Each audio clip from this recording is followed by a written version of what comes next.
So welcome everyone to our second Executive Council question and answer session. We certainly want to thank everybody for coming today, and we hope to have another productive Q&A session. As I said, this really is open for questions. You can certainly send them to me via chat. You can send them a private message, or you can send me an email if that's easier.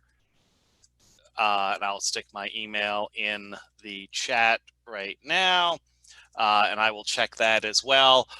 So how we're going to run it pretty much the same way we did before. We have our four candidates. We'll kind of start in alphabetical order and then shift down the list to give everybody a chance at answering first. And we'll try to keep the responses to about 1 to 2 minutes each, just to allow enough time to have everybody have a chance to ask questions. Since I see a lot of people here who have either been to another session before, and since we only have an hour tonight, we'll kind of dispense with a lot of the introductory material from the candidates, and we'll kind of start heading into Q&A directly. And I do have a question here. So we'll start with, I would like to know the position of the candidates on the association being proactive in the establishment of chapters at HBCUs, historically Black colleges and universities, and other universities with a large minority population. So we'll start with Scott, then Ming, then Tom, and then Joan. So, thanks, JP. Yep. So I'm very interested in this opportunity. I have in the recorded session for the questions to the candidates, that we had pre-recorded. I said, and I still believe that our strength comes from being open to a diversity of people's opinions and input, and people from different backgrounds, different walk of life. That variety of input and participation only enriches us, only makes it for more options when we're trying to solve problems, more ideas that can help make us better. I will say that there's been a longstanding tradition of Tau Beta Pi not actively recruiting campuses that did not have a chapter. We tend to rely on a member that's, say, part of the faculty at a campus where we have no chapter to reach out and encourage that local, student body to set up a prototype chapter so that they can petition. But that said, we certainly can note who are on the faculty at the colleges where we're interested in establishing a chapter, reach out to them, say that we kind of expose them to the resources that they could have available to them if they wanted to set up a chapter. And I think that that is something that we should consider in order to help bring those, make it a possibility to have chapters at those, historically Black colleges or historically Hispanic colleges, or other colleges that have groups that we would like to include within the organization.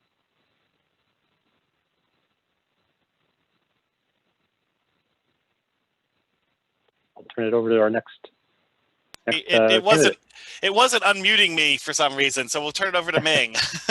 Okay, super. Yeah, thanks, JP. Excellent question. I think, having the diversity, the inclusion to have representation and participation from, for example, historically Black colleges, super important. And even just take, for example, a number of years ago when I was living in Baltimore, I helped to reactivate the Baltimore alumni chapter. And one of our very first meetings, and this is where I met Russ actually, was at Maryland Epsilon at Morgan State University. And so I think it's, again, super important to have that inclusion, that diversity, and that representation. And that's an example where, yeah, I've already taken some steps on that route. And I think looking overall as a national organization, yeah, very important to have that as a part of Tau Beta Pi. Thank you. Alrighty, thanks, Ming. Tom. Yeah, I definitely agree that we can employ a lot of different techniques to move this along. We have a mechanism for identifying these chapters, and I think this is one of those examples that I've talked about before, where you know, an interested group of alumni, faculty, some combination of those things might be able to you know, target or reach out to a university or an institution that we want to work proactively, because that's the question, proactively to you know, establish a chapter there and kind of work with them to develop the organization that they need to become a Tau Beta Pi chapter. And I think that that's something that would be a great project that, you know, it's a multi-year thing, but I think it's definitely within the capabilities of the organization. And if there's interest, then this can get done. So I would definitely encourage that and support that from my point of view and from a position on the executive council.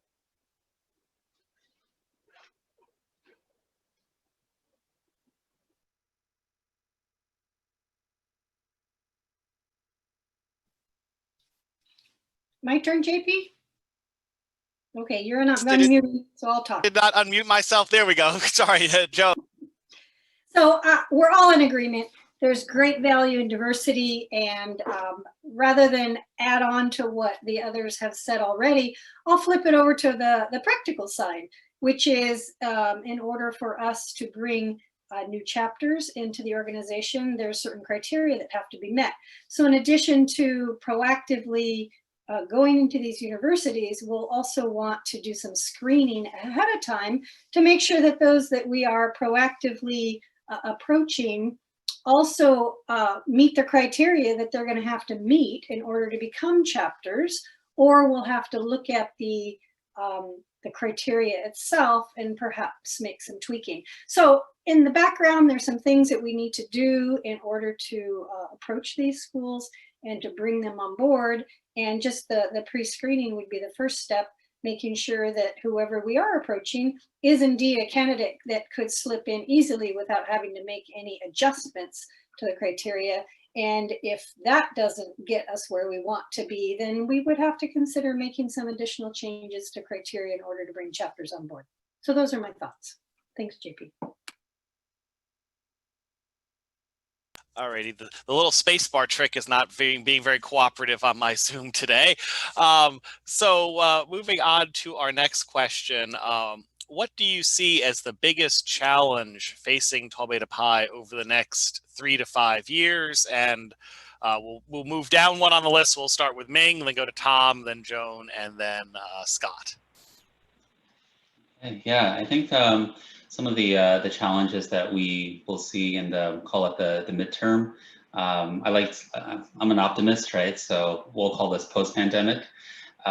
Is that yeah, being able to have that greater connection with the alumni chapters, with the collegiate chapters, and then especially within the collegiate membership, the advisors there, the faculty advisors, to be able to rebuild a lot of those connections, those relationships in order to further really grow our membership base and start at the very ground roots level to ensure that there's a healthy, vibrant system that's moving forward. And so as the collegiate members become alumni, circling back in order to provide, for example, networking, mentorship, etc. So I feel that in the midterm, the next 3 to 5 years, our goal and I think our challenge is to be able to reignite that passion within Tau Beta Pi, starting from the ground up. And I think one of the best ways to do that is to engage tightly with the each of the collegiate chapters, and especially with the faculty advisors there. Thank you. Thanks, Ming. Tom. Yeah, I think over the next 3 to 5 years, we can be looking at membership. I've talked about this some in some of the videos. Really working at refreshing and understanding our the value we're delivering to members at the collegiate level to continue to grow and not see really reverse a decline in interest in membership.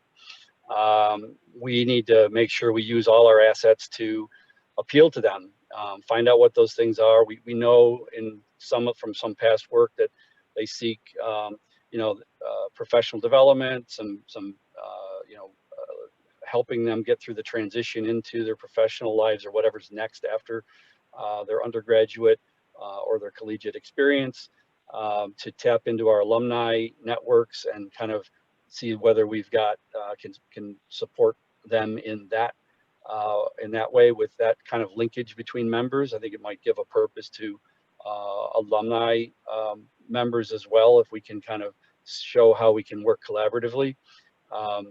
So I think that is one area where we serve 2 different constituencies, right? The alumni can help the members. We find some value, and I think that those are a couple of things that I would look to take on as opportunities where we can improve.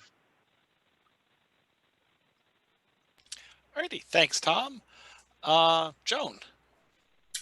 I completely agree with Tom, and I know Scott said this before as well. It's membership, it's giving. We need the funding to continue to drive the programs and provide the opportunities that we've providing to date.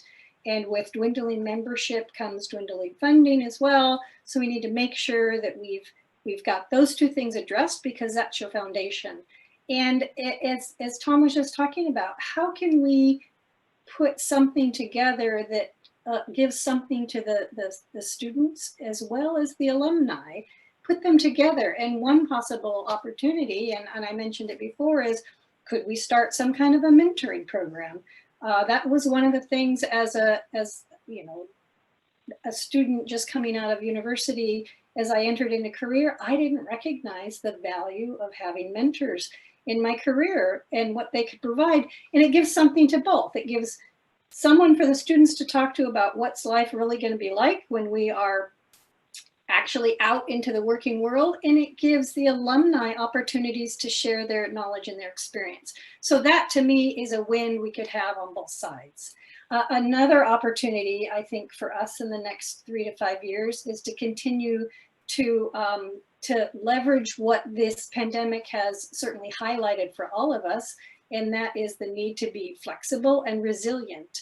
And the opportunities that we have seized with technology recently and in communicating with each other and in driving things forward, leveraging the technology that's out there and available today, keeping everyone connected, those are things that I think we need to be sure to enhance, pursue, continue, so that, as the world changes, we're ready to pivot with it. So that's it, JP.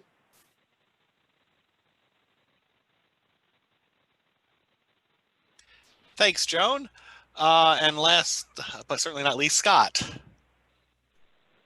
So I've been sharing as part of my platform as I'm running as a candidate, basically 3 ideas, which echo a lot of what folks have already said, but it really, in my mind, it comes down to our people, our finances, and the resources that we make available to help folks be part of Tau Beta Pi. And by that, I mean, for people, I think we have to do a lot more to tap into our alumni base and pull them into the activities that we're doing. We saw a lot of this happening with Unvention, and I want to build off of that by coming up with activities like more committees and task forces that bring in not just the kind of our volunteer base that we've already got, but actually expand that and bring in alumni that haven't yet had a way to participate in Tau Beta Pi. I also think that our finances need to be bolstered. And so I'm committing, if reelected, to help the organization set a plan to double annual giving by 2030 and have that plan in place within the next 3 years so that we can start working toward that.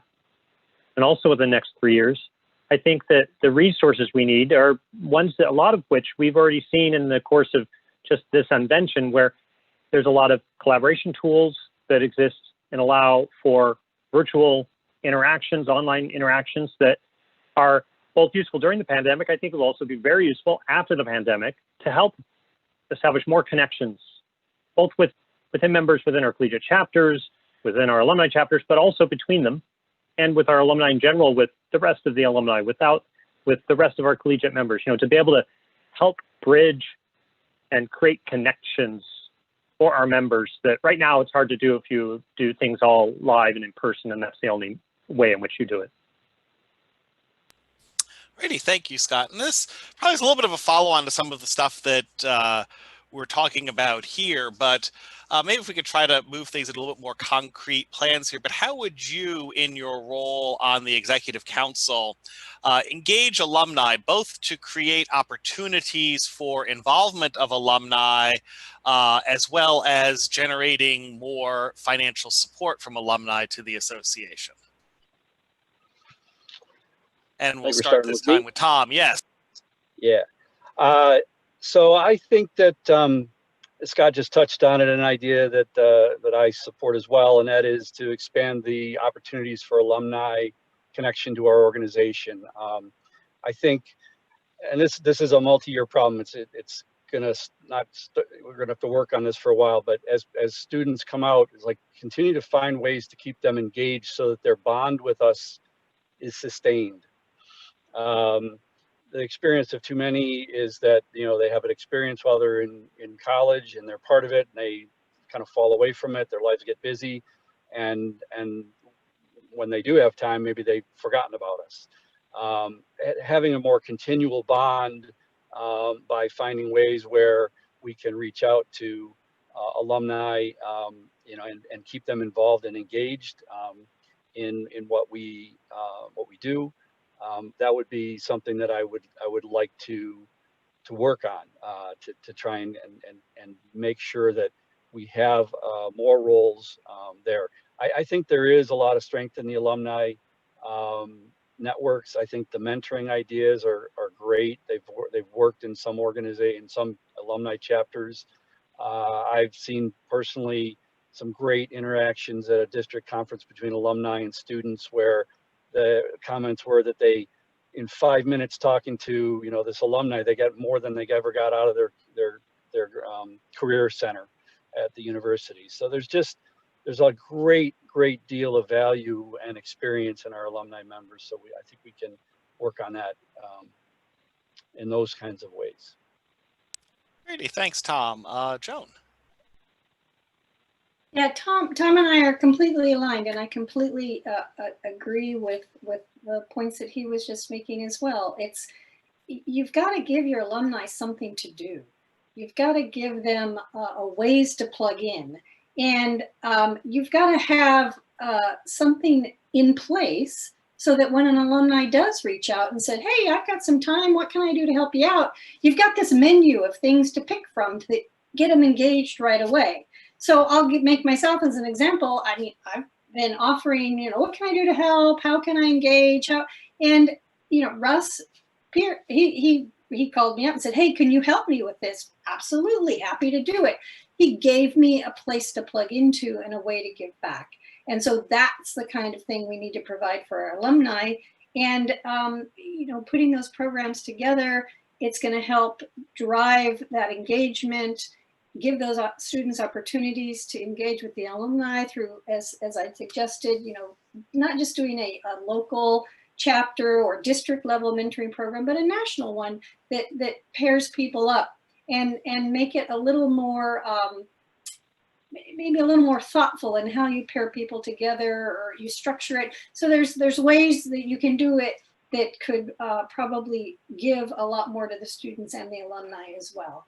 So those are some thoughts that we've already kind of talked about, kicked around. but ways to absolutely get people engaged. You've got to give your alumni something to do and give them a menu to pick from. This is volunteer, and they have to have something that they want to go do. Back to you, JP. Yep. Thanks, Joan. Scott. I echo that wholeheartedly. I think that one example of that I was pleasantly surprised by is that when I started with the council, one of the initiatives I took on was to set up a committee to help update our website. And we had a very short time in which to do something. We had a very small budget. And what I set out to do was involve as many alumni as we could, not just the folks that were already involved, say, as district directors or injury future facilitators, but actually cast a wider net and try to really bring in a variety of alumni to help us figure out, well, what could we do in a short amount of time? And we were able to get together that group to come to provide some guidance to headquarters so that they could do the refresh, which ended up being the new front page. That's been around now a couple of years, but that was as a result of an effort of a group of alumni being able to come together and say, this is what we want, let's move forward with it. And I think that we need more of that. We need more of these committees that can take on initiatives that bring in folks from across the country, across our membership, students and alumni that are out of college, and be able to drive these initiatives forward, not in the matter of years, but perhaps in the matter of months. I also think there's a lot of things that we could do that would also help headquarters with respect to some of these initiatives and maybe make a connection with some of the needs of headquarters. Maybe there's something that we can do is by pulling together alumni task forces or committees that could move some of these initiatives forward as well. And I think by that engagement, that is where people then, when they're approached to say, hey, can you help support the organization financially? They have a connection more than just the certificate they got as a student. Perhaps it's, they've contributed and seen some of the excitement, that comes from being engaged with other members, both in the student and among the alumni. Alrighty, thanks, Scott. And Ming.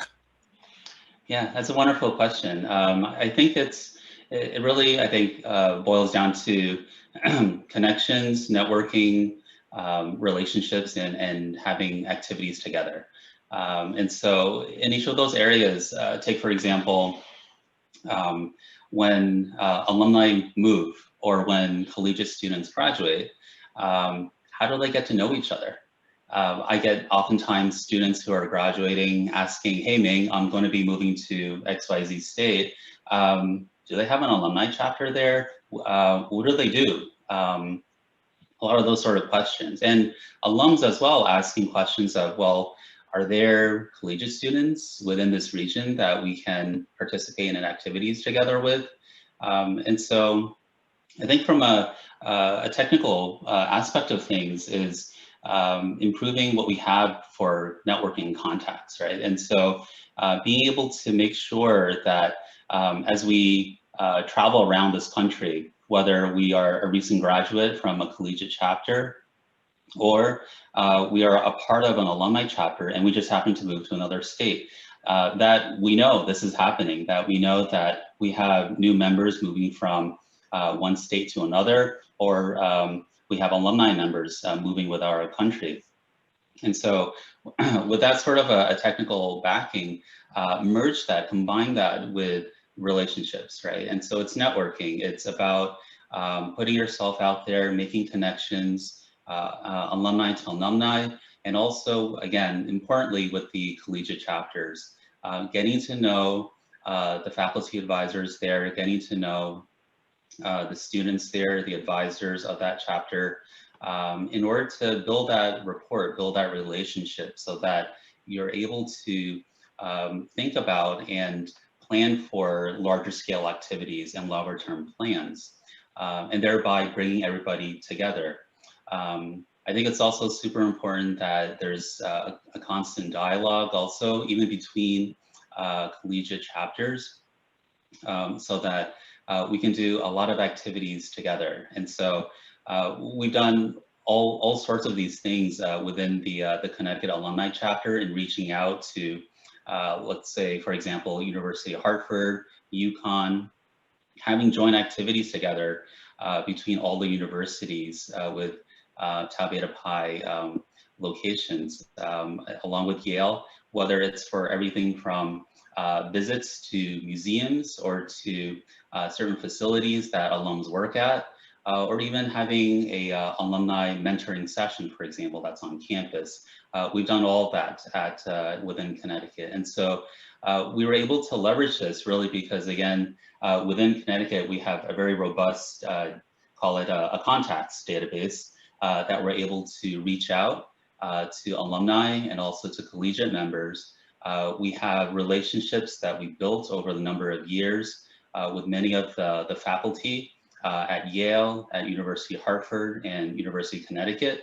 And then just doing activities together where we're able to provide resources of mentoring and looking at facilities from the alumni perspective. And our alumni are great. They want to contribute. They want to help the collegiate members.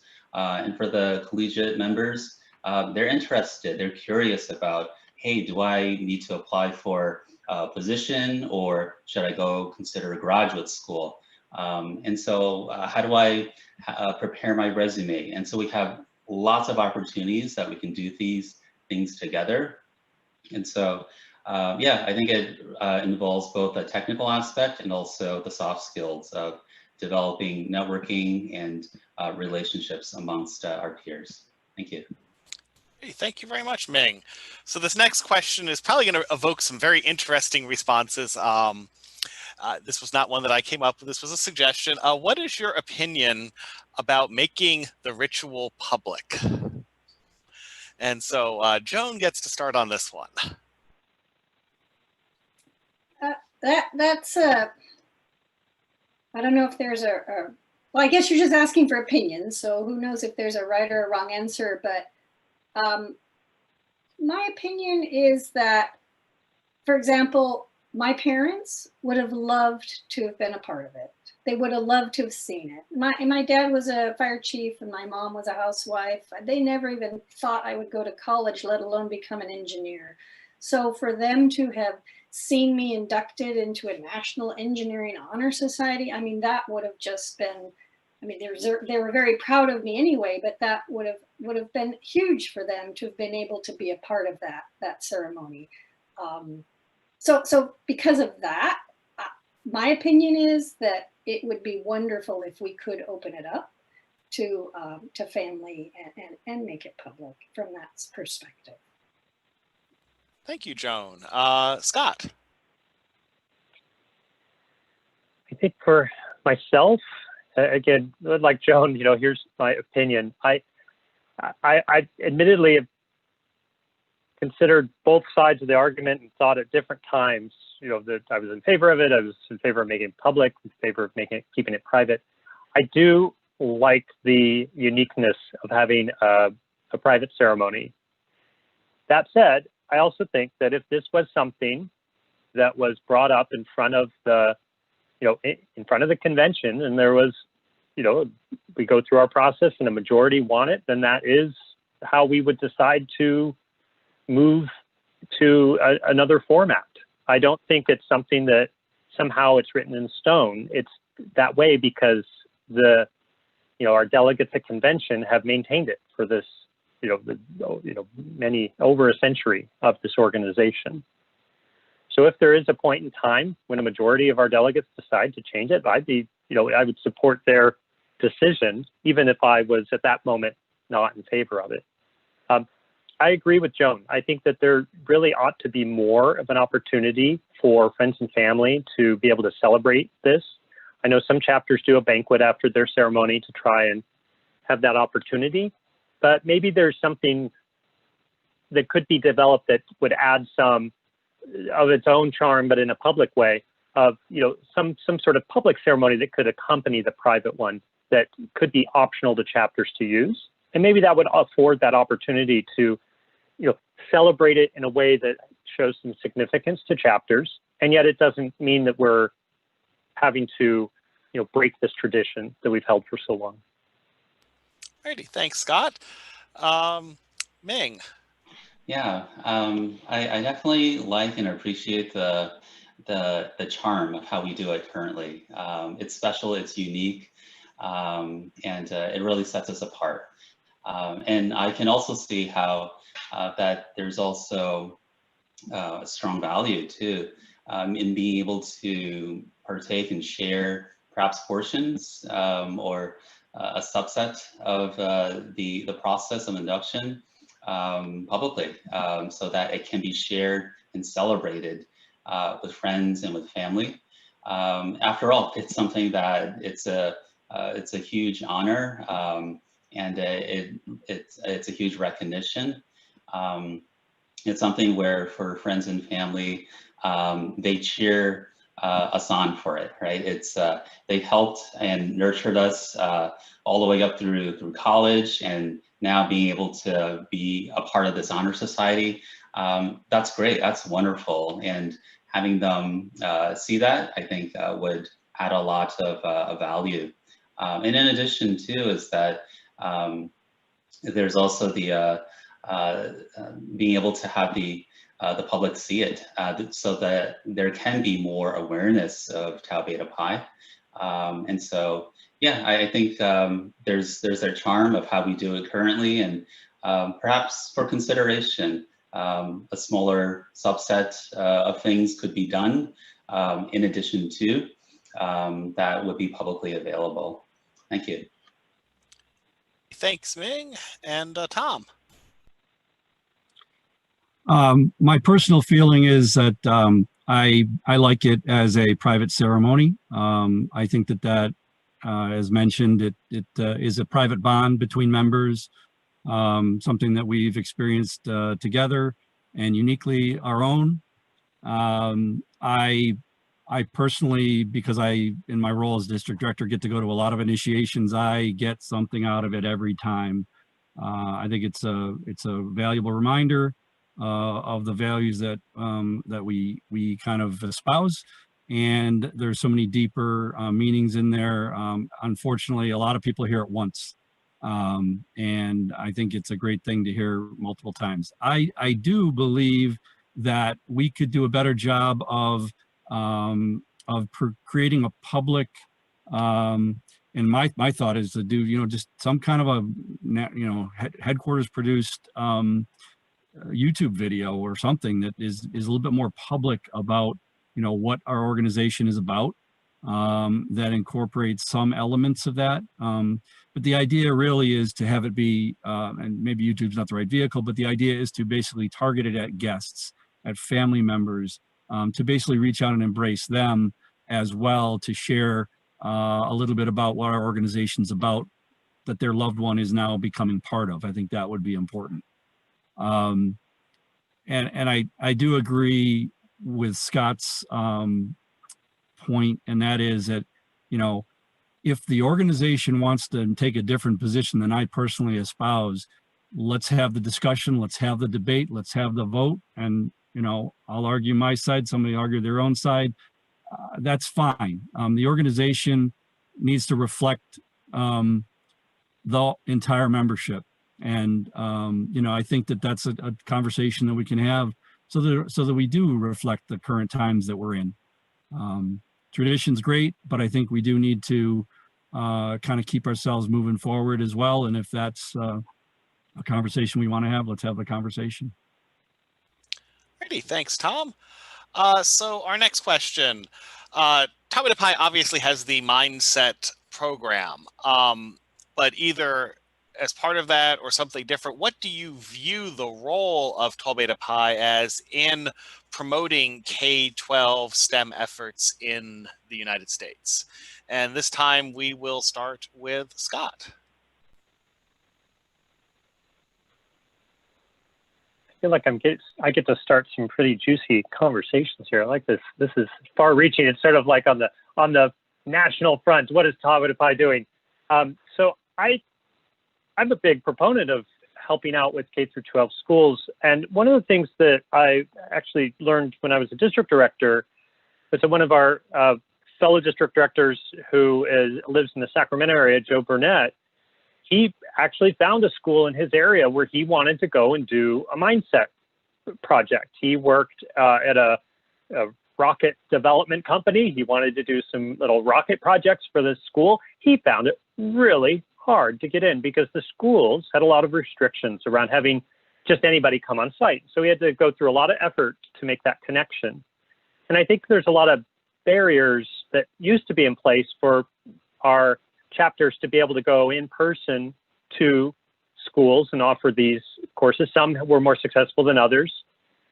And yet, a silver lining to the pandemic has been that now there's a lot more acceptance and use of virtual learning in schools at all levels. And I think that this might become an opportunity for this organization to try and once again to engage with schools that are in our communities and say, hey, we can have some of our students come do a project, but it'll be, you know, maybe through a Zoom or through some other medium, but it could be virtual.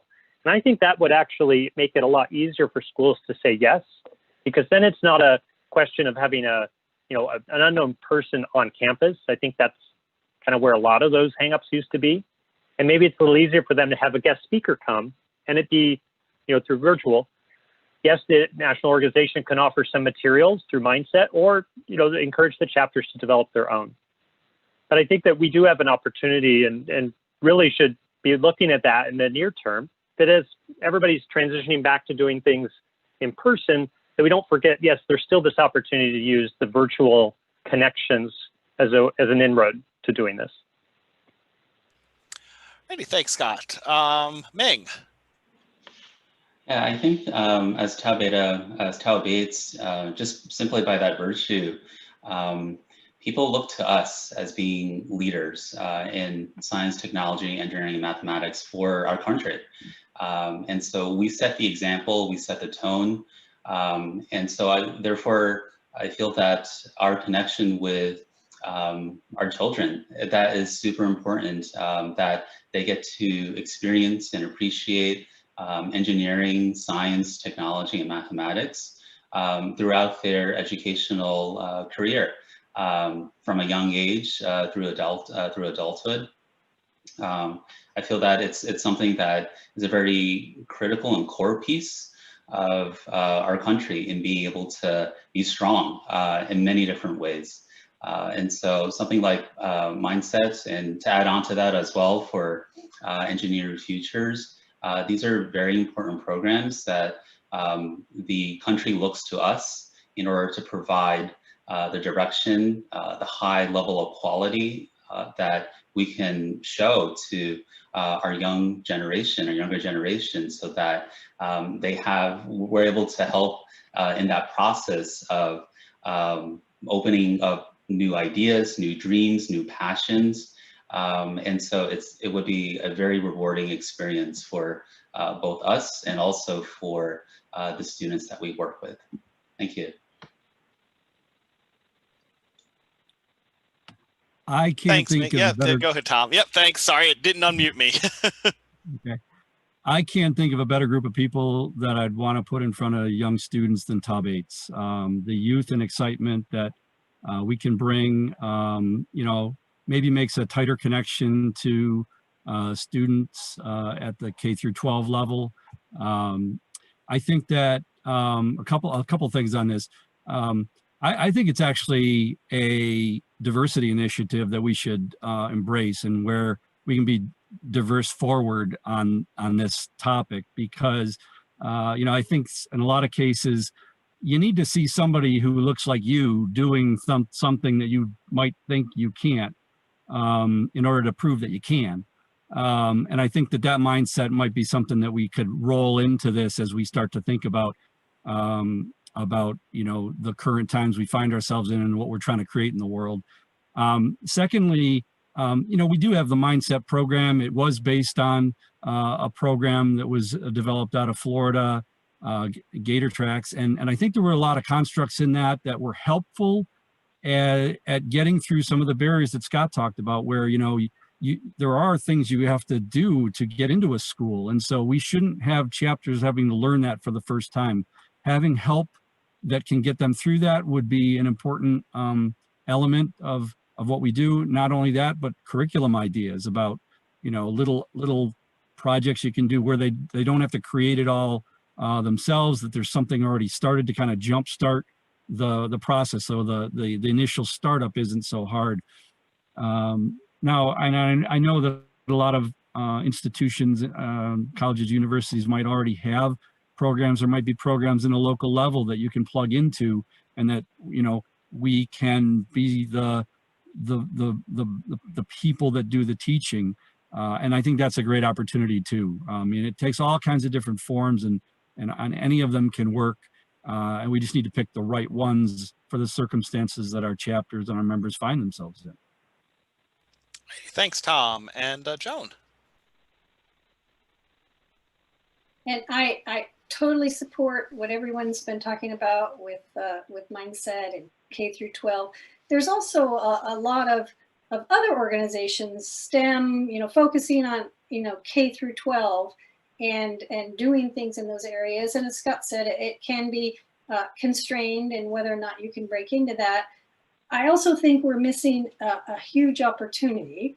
And to add on to what Tom said around diversity, and we talked about those other colleges that we're not into today, and why not put together an element of mindset, or at least some kind of platform or speaking opportunities or something at the junior college level and at those other colleges where we're not in there today. Information sessions, get a couple of engineers in there.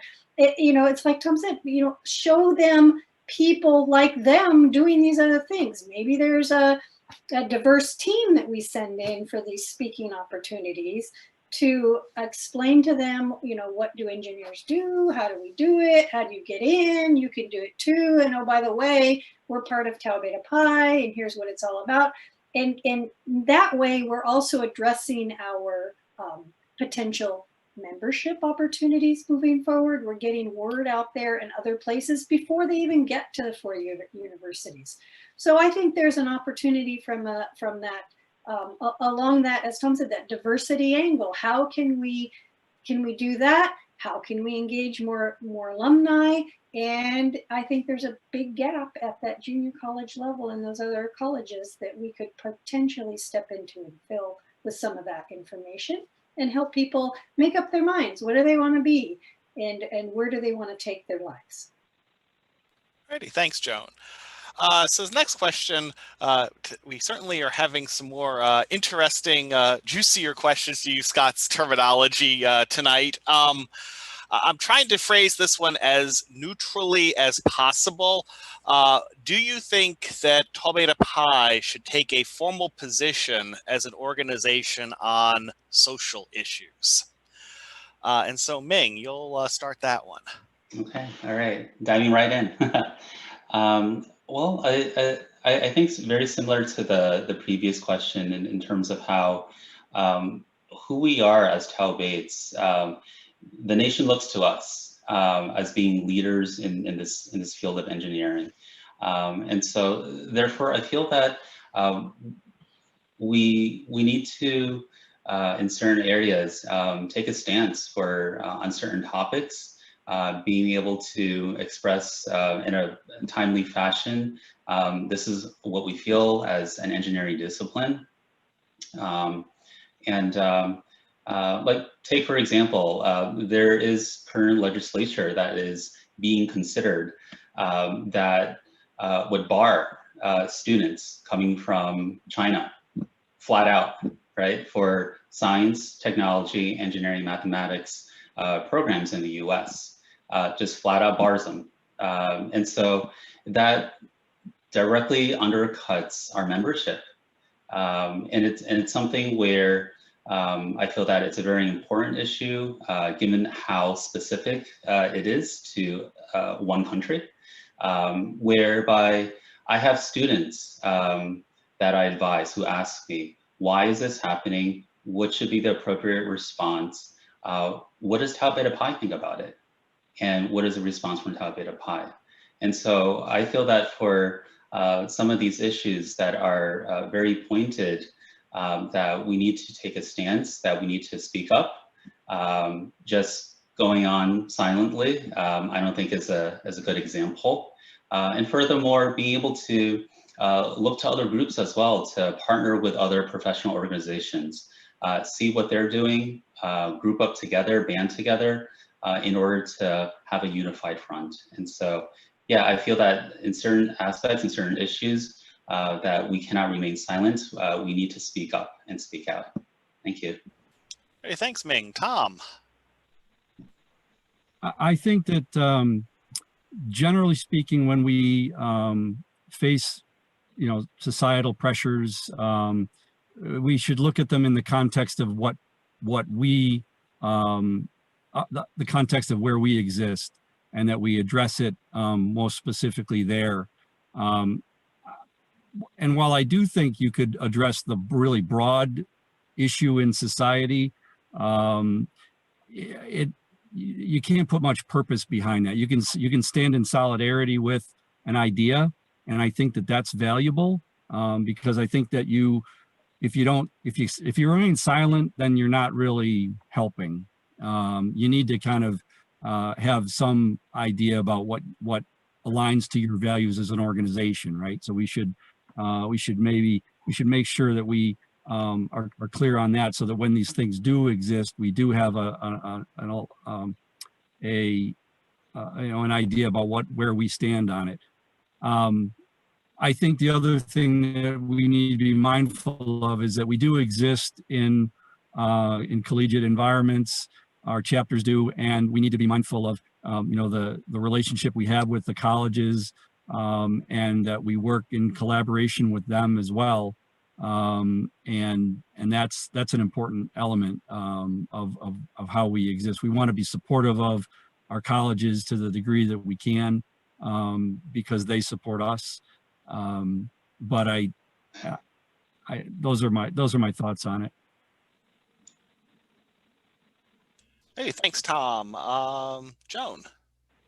So I agree with Tom. Being silent is there's an assumption of being complicit. So but you've got to also choose your battles wisely. And as far as taking on social issues, I think we have taken on some social issues. I mean, diversity is one of them. So there's a social issue that we definitely are being vocal about. And there are a whole lot of other social issues where we have been silent, and we have to carefully pick and choose which we think we do need to speak out on and that do need our attention. What's the implication to our organization? What's that partnership, as Tom said, with the colleges and the universities in our responses? And so I think there is an obligation. As Ming said, we're leaders, right? We're leaders in the engineering organization. People look up to us, so we can't remain silent, but we do have to be selective on which social issues we take on. So those would be my thoughts. Thank you. Righty, thanks, Joan. And Scott. And I echo what Joan says, because my answer is yes, but not every social issue is relevant to the day-to-day work of Tau Beta Pi. And so really I see, our values that we have baked into, so much of what we are around honesty and integrity and the support and pursuit of engineering and computer science and supporting of student members and alumni. Those are going to end up intersecting with social issues, because if we're wanting to be open to everyone that is, ought to be recognized, we want to recognize them for their excellence in engineering. We want that opportunity to be available equitably. We don't want to leave people out of that deserve it. And so we want to speak out in situations where there is some inequity around access to STEM, being a participant in STEM. Maybe that's, our K through 12 involvement is, in a sense, a social issue. We're trying to better society by encouraging the, more people to come into this profession. And so I don't see how you could somehow draw a box around what we do and say, oh, well, we can't touch social issues. We can't do that, because we are part of society. Engineering itself is meant to develop solutions for problems that, that society faces or, industry faces, but it is meant to make things better. And so to the extent that, we have a calling to be in that and embrace liberal culture and, be transparent, that's something I believe in. I think that does mean that there will be times when we need to speak out if we see that's not how things are going. Alrighty, thanks, Scott. So the Executive Council, as I know all the candidates are aware, but is the group of alumni who really assist in the operations of Tau Beta Pi, run Tau Beta Pi between conventions. And want to know what you see as the role of the Executive Council and how it conducts business. Should its role be more of a strategic role, or should it be more operational? And this time we'll start with Tom. I think that it is a mostly strategic role to look at the organization and to look forward and to look around and to have the broad diversity and of experience and background that we can bring into problem solving for the organization. I think we have a headquarters staff that is focused on the operations of the chapters of the organization. And I think that organization focus is there. And I think that headquarters staff needs to be supported. We need to make sure that they have the right tools to do what they need to do. I think that we need to do it efficiently and use technology to the best degree that we can.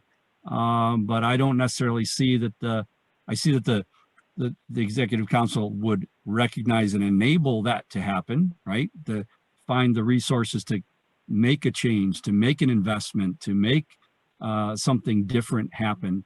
But I don't see the execution necessarily being within the Executive Council to do that. They might help with, hey, I know somebody who knows how to do something that would be helpful here. That could be of use. They could, those kinds of things, yes. But we have a headquarters staff. They do the operations. We do the planning and the enabling of the organization. So. All right, thanks, Tom. Joan. So I think the Executive Council has really a responsibility around strategy and structure. And I'll say structure in that and when you operationalize a strategy, you need to put some structure with it as well. You need to have that framework that you can hang things upon. And that, as Tom said, would help also enable headquarters to then drive the daily operations and the execution. And there are a number of things that that aren't being done, that are talked about and need to be resourced, need to have leaders found that can be someone who goes and drives it. We've talked about, what are the goals, what are the objectives? Those things all have to be resourced with people to drive them and provide the leadership to make it happen. And that's why I say structure. And that's what I mean by structure is I think the Executive Council looks at that 3 to 5 year strategy, sets up those long range goals, sets up those annual goals, and then also sets up the structure to enable achieving those annual goals and also helping the national office as well as the collegiate chapters and whatever it is that they need in order to achieve what they need to achieve in their annual goals as well. So I think it's strategy and structure to enable operations at other levels. Thanks, Joan. Scott. And I like Joan's use of the word enable because I also believe that the council is in the long term, the plan is that the council is there to set the strategy of the organization and enable it. And today we do that. And we also have some very engaged, active members of the board that are involved in helping things happen, especially some that have been very involved in helping with the invention coordination. And there's nothing at all wrong with that, but I would like to see our board become so good at setting up committees and involving enough alumni that can take on some of that enablement of our strategy, that there's many hands lifting the effort. It's not because of the effort of the council. The council would set, I'd like to get to a point where the council sets the long-term vision, sort of enables the setup of committees or people to help work towards that vision and maybe take on roles and assignments within that. Certainly the council can participate in that, but I'd like to be able to get to a point where it's not, you know, live or die based on the involvement of a council member. It's actually there setting the strategy of the activity. And then it's our volunteer and headquarters teams that can actually put those things into motion. Thanks, Scott. Ming. Okay, thanks, JP. Yeah, I think the role for the executive council, the council, it's something where it may not be a full digital response, either this or that. While traditionally there may be a certain expectation for roles, I think by and large, what is more important is being flexible. And in areas where we can be of best help for strategy, do that. In other areas where if we have particular and specific interest to be directly involved, we can do that as well. And so it's wonderful how in our organization, we not only have the talent, but we also have the open-mindedness and the flexibility to do such sort of things. And just like what we have right now with the Unvention, where many folks stepped in to make this possible, and that's wonderful. And so alongside with that, it's teamwork, right? And so working with folks in headquarters, making sure that we're bringing people together, everyone from headquarters to the districts to the chapters at the alumni level and also at the collegiate level. And again, that's super important to involve the collegiate students, to involve the advisors so that we can all do really big things together. Thank you. Alrighty, thanks very much, Ming. I do have a couple other questions left, but I also do want to be cognizant of the fact that it is 8 o'clock Eastern and we had slated this for an hour. So I just want to make sure that there's no issues or objections if we run a couple minutes beyond this. I want to be respectful of our candidates' time if they did schedule another commitment. So if there's any issues, we could certainly adhere to the schedule. If not, I did get a couple other questions that we can go through. Okay, so we are good then. Mena gave me the okay as well. So one other question here, and it probably is taking a little bit of a different definition than when we've talked about diversity previously, but how would you ensure that Tau Beta Pi remains inclusive for members with diverse political ideas and or moral/religious beliefs? And this time we'll start with Joan. So that's an interesting question. And my rule is never to talk politics or religion with anybody I like. So I'm not quite sure how to answer that because I guess, you know, my values are, I don't try and push my views onto other people, and I certainly don't appreciate others pushing their views onto me. So talking politics and religion is an area that I personally wouldn't advocate stepping into. So I'm not really quite sure how to answer that question other than I guess I'd say I wouldn't be supportive of the organization going there. Righty, thanks, Joan. Scott. I'd say the approach that I've taken is that whenever having a discussion or a meeting or some connection, something that brings together members, to make sure that everyone has an opportunity to speak, that the work that we're doing is transparent, and that people are invited to contribute, especially if they see it seems as though maybe they have been reluctant to contribute or silent.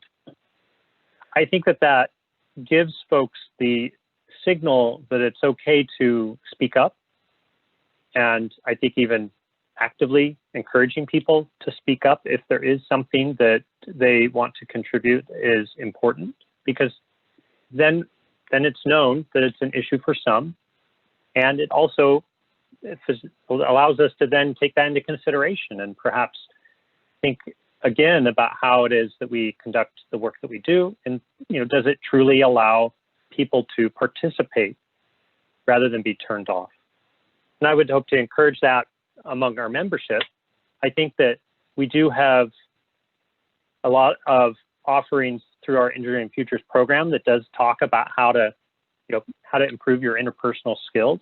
Those certainly are not somehow a mandate that everyone takes, but I think it's the sort of thing that we would do well to encourage among our membership to kind of embody those practices.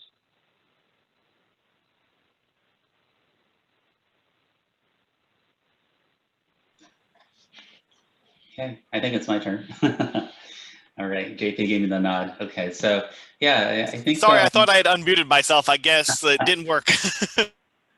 Yeah, I think it's super important to be kind, to be considerate, to have an openness, so that there can be conversations that makes it easy, makes it it creates the environment and the opportunity for people to want to share, that they feel included, to have folks invited, brought in. So all of these things that we can do, whether it's at the individual level up to groups, to the larger society as a whole. And even beyond that is just being a good person, really. That's like sort of an umbrella component of it, where is one way to really help encourage and foster inclusion. Thank you. Alrighty, thanks, Ming. And Tom. I don't think that Tau Beta Pi has a place where that comes in at all, right? I just don't think that it's part of what we need to do as an organization. But we are made up of people. We are made up of humans that are going to do what they talk about, what they want to talk about, and sometimes those things are going to lead to friction. But I don't think you go out and proactively solve a problem that we don't necessarily have, right? If we have a problem, then I suppose we need to address it. But I would hope that that is, it's something where we if there's any kind of, I mean, because what the premise of the question indicated, there might be some kind of either a potential problem or a problem. I don't know that we need an organizational response, but I do think that we do. Ming's exactly right. I mean, we need to be kind and be the best in human relationships, right? We've heard these words before. I mean, sometimes maybe that's a way to kind of ground people in how to be kind and respectful of other people, and we could be leaders in that realm just by looking at our values. Alrighty, thanks, Tom. And we'll wrap it up with one last question. So if we could try to, I know this question could certainly probably have a lot of response on it, but let's try to keep relatively brief response here. But obviously, Tau Beta Pi has a lot of different programs, activities, and items that we spend money on. And so what would your opinion be on how budget allocations should be handled, since Tau Beta Pi has so many different programs, such as the district program, Engineering Futures, Convention, Mindset, etc.? How would you handle allocating a limited budget with such a large variety of programs? And this time we'll start with Scott. So one of the charges that I have on the council right now is that of treasurer, and so it is the responsibility of the treasurer to lead our finance committee, and we actually have dealt with exactly that. Each year, Kurt, our executive director, prepares a budget for review by the council, and the council has to review through the finance committee and approve it, so that Kurt can then move forward with running, executing on those programs. I would say that the finance committee to date has largely been made up of other members of the council. And I think there's an opportunity to expand that and bring in other alumni to participate in that activity of looking at what's in the budget, seeing if there's opportunities to, consider either whether we're putting the money in the right place, or maybe just have ideas on how to better, get better value of what we're trying to do. Maybe there's something that could be done through volunteer support that normally we pay for, or maybe there's just a preference that could be signaled by way of that participation from the alumni. And I also see that could, in theory, be even part of something that we see at the convention. The finance committee does look over our finances, but largely the charge they've been given is focused just on reimbursements for convention, and maybe looking at chapters that are in arrears. I think they could also have an opportunity to provide some input as well. And maybe that would have to occur at a different venue than the convention, but I think that it'd be informative, if at the very least, for the students to be involved in looking at the budget and actually having recommendations to provide back to the council. Hey, thanks, Scott. Bing. Okay.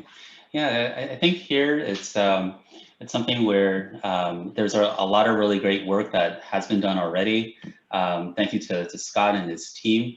And it's something where, take for example, with being able to have the funds no longer, some parts of the funds no longer be restricted funds anymore. And so that opens up a lot more flexibility and freedom in terms of the allocation of resources.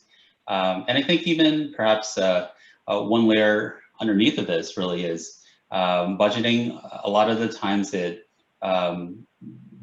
message between the lines is, what are the priorities, right? Because if it's a priority, we're going to spend money. If it's not, well, we're not. And so here again is, I feel that there's a great importance in having that communication across the organization.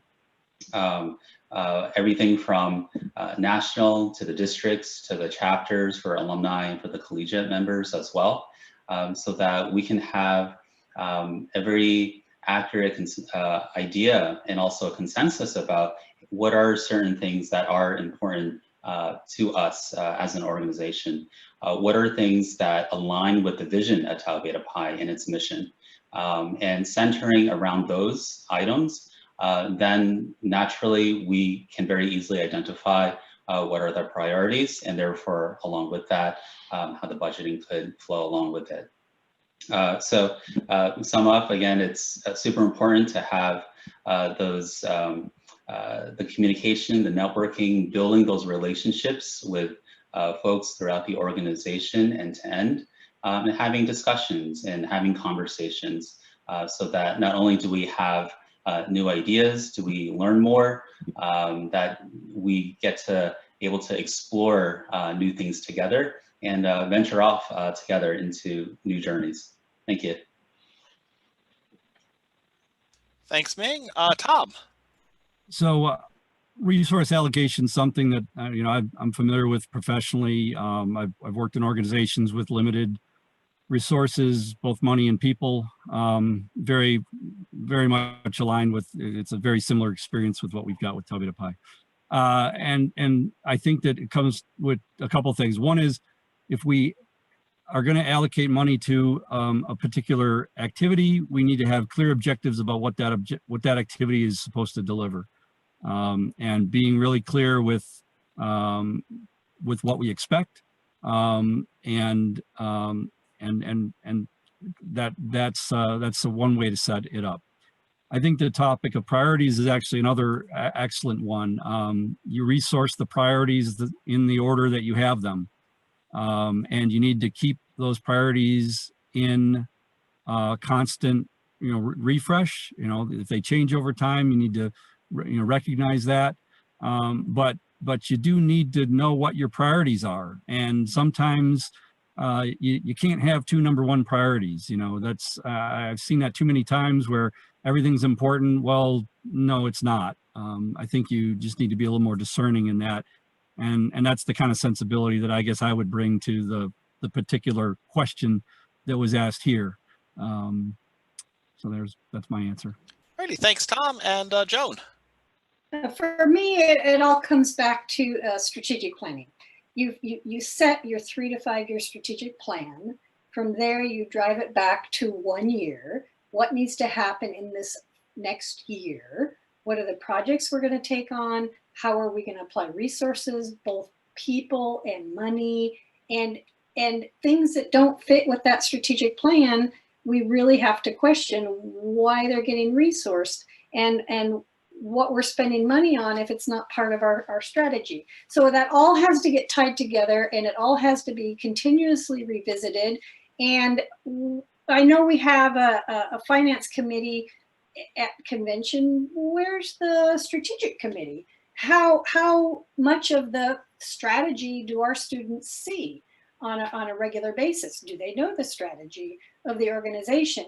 They know our vision, they know our mission, but how does that all connect back to the strategy and the objectives and the goals and the programs and the projects and how things get resourced? So that, to me, is how it all has to get pulled together. It's all connected, and it should be clear to everyone that we can walk through this process to see, oh, how it all fits and why we're doing this, because it's going to make that happen in 3 years. That's how it all gets pulled together. And to me, that's how we should be driving the organization, is drive it always back to the strategic plan and always checking in with whether or not things fit with where we're taking the organization. And if it's not fitting, is that because our strategy needs to be adjusted, or because what we're asking ourselves, what we think we need to go do, really isn't a priority that needs to be done at this time? So those are my thoughts. Alrighty, thank you, Joan. Thanks, everyone. Certainly appreciate everyone sticking on a little bit extra, since we did have a few more questions come up. But thank you to all the candidates. It's great to see all 4 of you interested in serving on the Executive Council. The elections will be during the last Executive Council meeting this weekend, so please do have your voting delegates attend.